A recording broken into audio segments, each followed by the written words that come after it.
Greetings,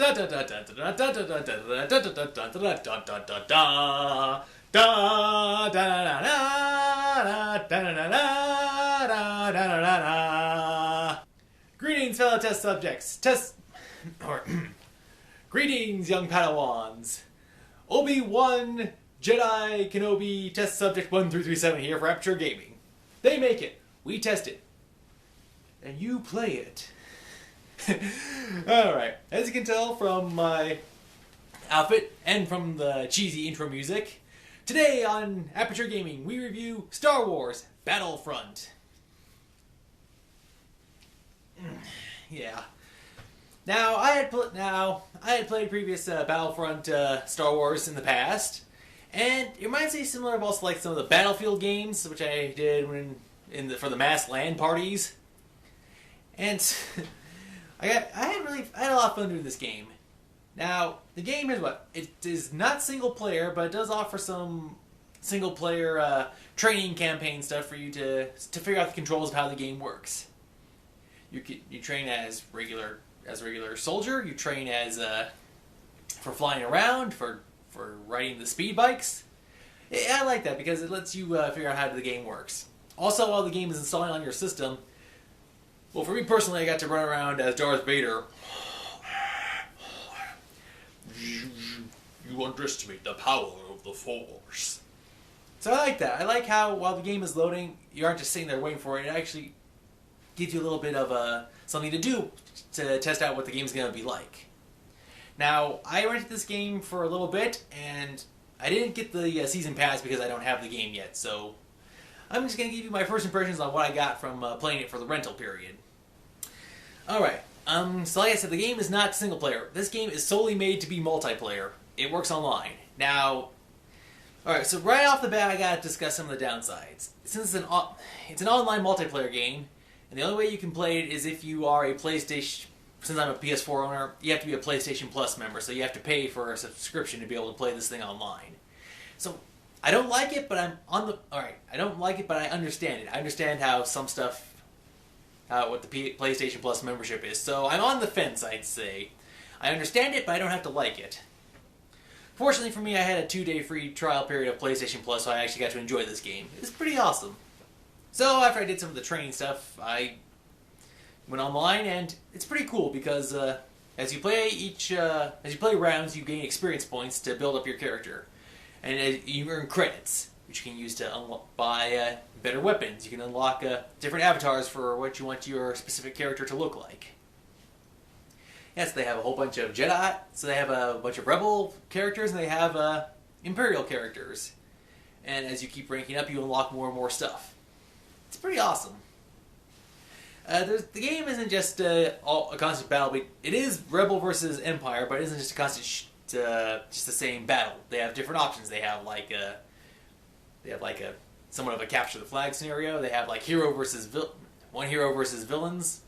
Well, I guess not villains. Like, okay, let's say you're with the Imperial Alliance. One character is then either Luke Skywalker, Princess Leia, or Han Solo. Whoever defeats that character is instantly turned into one of the characters, and it's basically seeing how long you can fight the other person before you drop.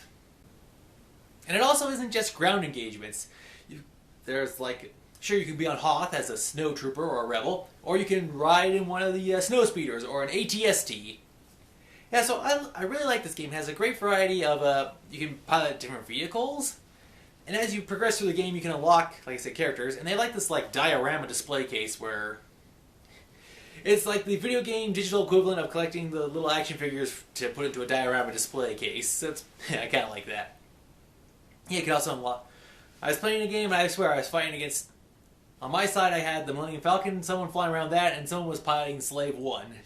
So Han Solo versus Boba Fett. Yeah, so I thought this was really great.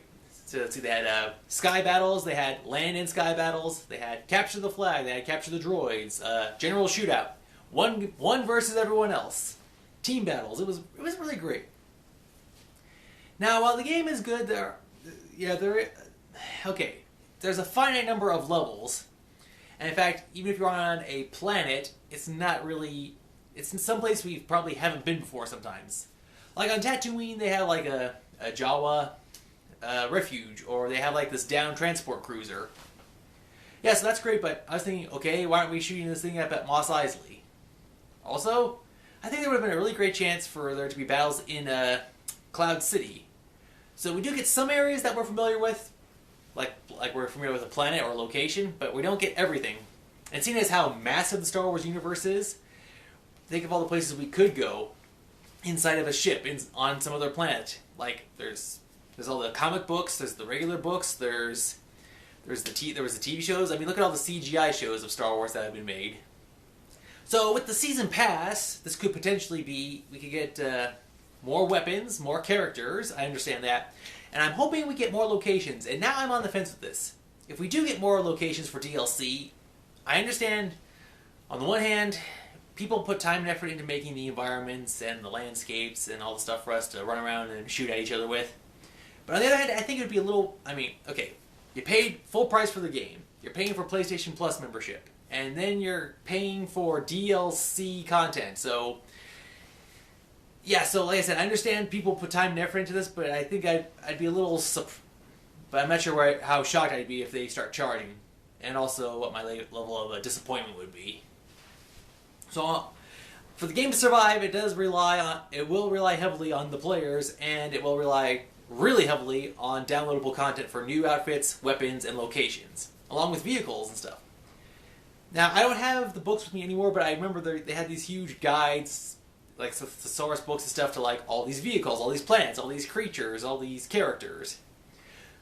And I'm pretty sure the internet would be able to provide that also from the official Star Wars resources. Yeah, so there are lots of possibilities out there. So there is plenty of room for this game to continue to grow and expand. So I had a good time with it for the time I rented with it. And like I said, they could add some more stuff, and it'd be interesting to see where that went. So the Force commands us that we give Star Wars Battlefront. Oh, also, like I said, they could use stuff from the previous Star Wars games, from previous movies, and yeah, so they could do a whole bunch of locations. Indoor, outdoor, combination of indoor and outdoor. Heck, they could even do stuff inside of a spaceship. Okay, so now, for the overall review, we give Star Wars Battlefront. We give it an 8.5 out of 10. It's really good, it's really fun. And I liked how I was able to go from ground trooper to piloting a vehicle. Yeah, I'm just wishing, yeah. And I like the system they set up for how you select your weapons and your special power-up abilities. And I can understand how, if you are really into the multiplayer thing, how this would be great for you to constantly play and build up your stats over time. It kind of harkens back to like the early days of when Assassin's Creed first started doing multiplayer. Alright. But yeah, so 8.5 is good. I look forward to see what other add-ons will happen to it. Like I say, I don't know if this will be part of the Season Pass or what the Season Pass details, but it looks pretty good. If I ever get a PlayStation Plus subscription, I may consider renting this again, or maybe getting it. Well, that's all the time we have for. Until next time, thank you for watching Aperture Gaming. This has been Obi-Wan Test Subject 1337 saying thank you for watching. Game on.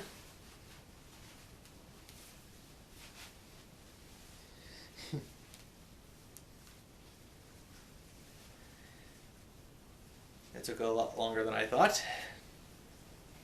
Thank you for watching. Game on, and remember, the Force will be with you always.